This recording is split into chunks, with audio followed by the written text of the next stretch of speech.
Greetings, everybody. We're now going to go down my brand new list of my top 10 favorite aircraft of all time. Passenger aircraft, that is.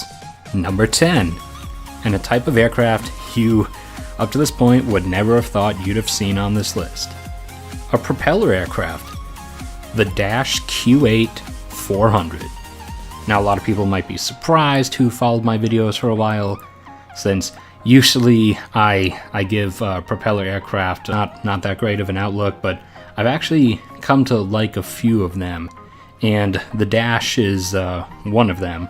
I really do aesthetically like the overwing look with the really long rectangular bricky engines hanging out from under the overwing, and also that needle pointy nose. As anyone who's been watching and listening for long enough knows, that usually aircraft with a narrow, pointed hawk or beak-like noses tend to grab my attention a lot more. And the Dash Q8 does indeed have one of those noses. I also, in particular, like the way this thing lands. And it basically looks more like the thing's almost like a weighted paper airplane. That it's kind of just slowly dropping and wobbling, as opposed to coming in, like gliding in at high speed, like most of the regular jet aircraft do. And also, up here in Alaska, my university actually has its own Dash aircraft that you can see in this image here.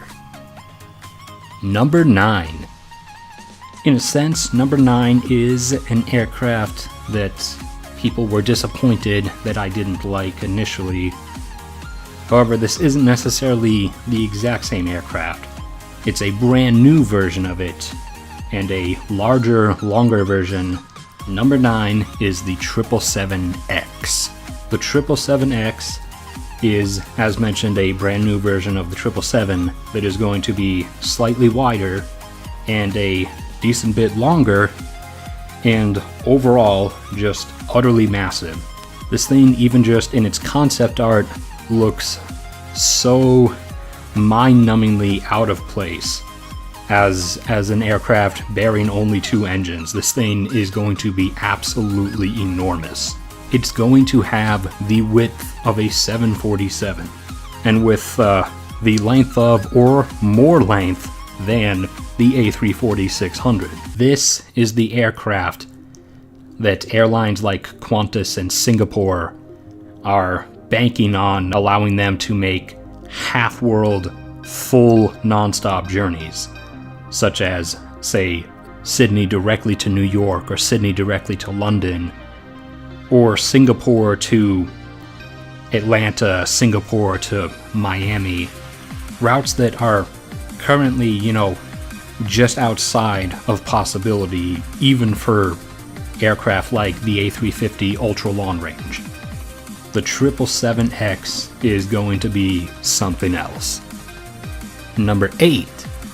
Now, Number 8 is another new version of an aircraft that people were disappointed I didn't have on my list previously, the A330neo.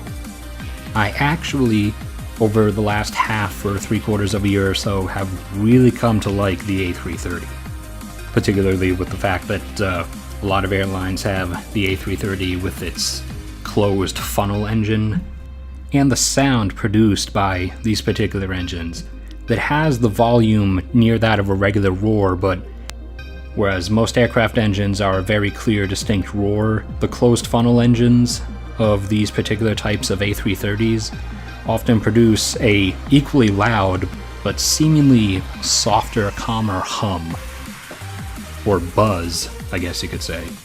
And this is something that a lot of other people seem to really enjoy about the A330 while flying on it. The A330, the A330neo included, is also incredibly range deceptive. Being similar in size and role to the 767, one would initially assume it to have basically a similar range. However, the A330, particularly the A330neo, has a range exceeding that of the 767 by quite a bit.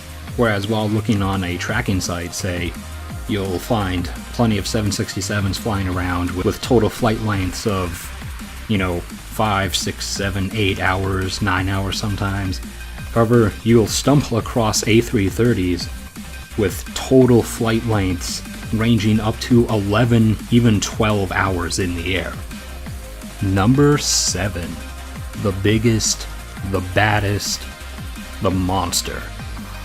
The A380. The true double-decker, the heaviest passenger sky ferry ever to leave the ground. Only in weight being outdone by the Antonov 225, the A380 is an engineering masterpiece, and one that, me included, initially broke passengers' brains when trying to think and conceive of the idea that this thing can actually leave the ground. They dictate by the math that yes, this object can in fact leave the ground, and it does so spectacularly. And the A380, from runway to runway and all through the sky, almost feels nothing like an actual plane. The full-blown double-decker, the sheer space and enormity of it, inside and out, puts you in a mentality that it's essentially a flying hotel or something of a smaller skyward cruise ship. As much as airlines may now be starting to turn away from the A380, I, for one, can't. The thing is just too amazing. NumberSix, an aircraft that has moved up a little bit in the ranking since last time, the A350. This includes both the A350-900 and A350-1000, although I probably would have a preference for the 1000. Now, right off the bat, obviously the first thing you're going to expect me to go for is the nose. Yes, I absolutely love that narrow-pointed nose. I even nicknamed the aircraft Hawk Nose for that very reason. I also love its more, sharp and sudden upward rake of the wingtips, as opposed to the 787's gradual upward rake. And I love it in particular because it's a long hauler. It actually, especially on overnight flights, feels almost like a sky train. And I take and have taken quite a few train trips over the years, long train trips from 8 to 12 hours that are actually quite comfortable and very relaxing. And the A350, especially on its nocturnal long haul flights, gives quite something of the same feeling almost. It's very calm, incredibly smooth, and especially once the lights are dimmed or turned off. However, a few people still have their overhead reading lights on, with some particular cabins pulling off the image and the atmosphere better, especially above all the Singapore Airlines business class cabin, with the quieter than usual but constant engine sound and the other elements combined. It actually sounds and feels like something of a long nighttime train ride through heavy rain.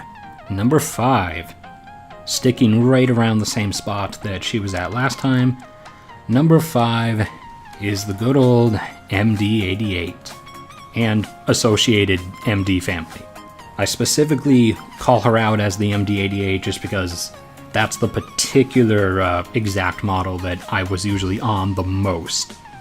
And I was usually on these on a very sentimental and nostalgic flight from Atlanta into Charleston. Every time I would return there to visit my parents and my kitty cat, Jessie, who's been with us as an extremely integral part of our family for 20 years now. Whenever I'd be returning from travel or going back to visit every summer and every winter break, that flight from Atlanta into Charleston would always be on an MD-88, and every time I get on, the mentality and the feeling would come over that it's just that one short half-hour hop on board this little awkward seated aircraft, which is another reason that it's always stood out to me, is the 3 seats on one side and 2 seats on the other. Ever since the first time I set foot on one of those, that That feeling has never left me, and it's kept the MD-88 up near the top for me for the longest time. I also, for some reason, I like its engines more than most of the other rear-mounted aircraft engines, mainly because it has longer engines. I guess you could call them more fitting engines aesthetically, as opposed to things like, say, the CRJ that have these little short, 1-inch engines, basically is what they look like. These short, compressed little things at the back there that really don't look like they should be able to push that aircraft. Then, as I mentioned in the previous favorites list I did, is that tiny little, danger zone thrill feeling in the back of my mind, even though I know it's not really that big of a danger. But that tiny little danger zone feeling resulting from knowing that there's no redundancy to that jack screw in the tail, and if that jack screw goes, then the aircraft itself is just going to go down, and there ain't nothing stopping it. Number 4 is a aircraft who owes a fair bit of its ranking to nostalgia, and that is the 747-400. This is the aircraft that carried me from Los Angeles down to Sydney, Australia, and back, obviously. That Australian journey back in 2007 was one of the most amazing and adventurous times in my life, and nearly every moment of that has been permanently etched into my memory. That was the first time I had ever been on anything that massive. The largest aircraft before that I'd ever been on was a 757-200. And then I jumped from that onto a 747-400. In my mind, as the young 13-year-old I was at the time, that was absolutely enormous. And even looking at it from the front before getting on, when you just look at this, it looks like the face of an angry monster. And the 747 maintains an edge over the A380, and that is its exclusive forward upper deck. Not being a full double-decker, but instead having that one forward second-story section that only has, a select number of seats in it that you might be blessed enough to get up into at some point. That particular segment in itself, and the 747 thus along with it, it feels exclusive. Number 3. The 767. In some ways, I can't exactly explain why, but I've always loved the 767. I guess, in a way, with a term I've used before on a different aircraft, it kind of comes off with like a minivan feel. It's spacious and comfortable, even though in reality it's not actually that large. It runs a 2-3-2 seating arrangement. However, in most airlines, the seats on the 767 are actually a little bit wider than their seats on, say, an A330. It produces the feeling inside of you that the aircraft is, it's spacious and it's comfortable. And it's used on West Coast to East Coast US flights, which I tend to go on a lot. Granted, over the past 2.5 years, I haven't gotten to be on a 767 on any of those flights because of circumstances. However, those circumstances have recently been done away with, so I may soon enough be getting to return to the 767. Now, time for number 2. Number 2 is the 757-300. I love the 757-300 because, like me, it's an odd reject. I mean, just look at the thing. This thing doesn't look like it belongs in aviation. And look at those short, stubby little wings compared to the fuselage. That does not look, aerodynamically right. Granted, the math works out, and obviously you can see it taking off, so it flies perfectly fine. But it does not look like it belongs. And those aircraft in particular tend to stick out to me a lot more. Aircraft that, are like out there. Not aircraft that look dangerous per se, but aircraft that look, just a bit too different.